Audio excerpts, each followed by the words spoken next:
Washington, New Hampshire had been a bedrock of Sabbatarianism in the late 1840s, with Cyrus and William Farnsworth, Frederick Wheeler, and T.M. Preble all living nearby.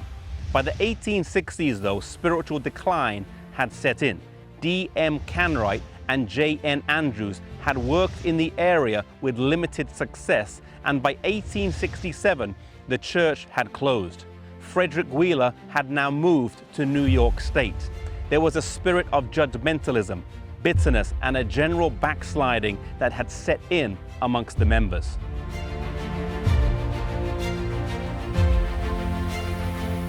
In 1867, Ellen and James White came to the area to conduct a revival series and stayed in the home of Cyrus Farnsworth. Over the course of several days, they held 9 meetings, but were met with little success. It was difficult work. Some of the success stories, though, were the reconversion of Worcester Ball. He had become a bitter antagonist of Ellen White and was a prickly character prone to critical comments. But as Ellen faithfully and tenderly appealed to him, he returned to the fold.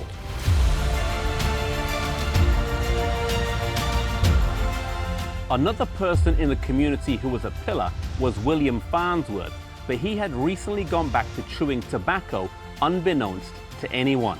His friends and family had no idea about this recent change, but his son Eugene did know.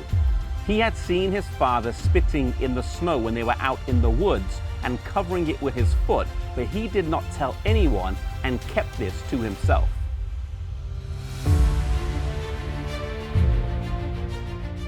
Eugene was a teenager, and a visit about a year or so earlier by J.N. Andrews had encouraged him to question his purpose in life. He was, however, unconvinced of the prophetic gift of Ellen White, but now she was in town, he had the perfect opportunity to test this out. If Ellen White was truly a prophet, then she would know about his father's tobacco habit, which no one else except himself knew about.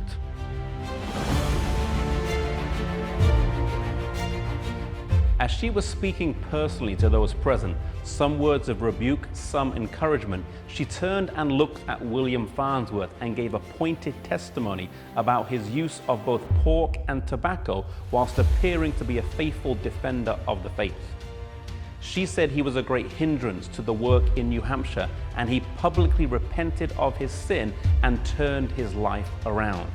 At those meetings, 18 young people would give their lives to Jesus, 9 of which would go on to be full-time workers for the church, one of which was Eugene Farnsworth, making those meetings in Christmas 1867 a significant turning point in this area and the lives of those present.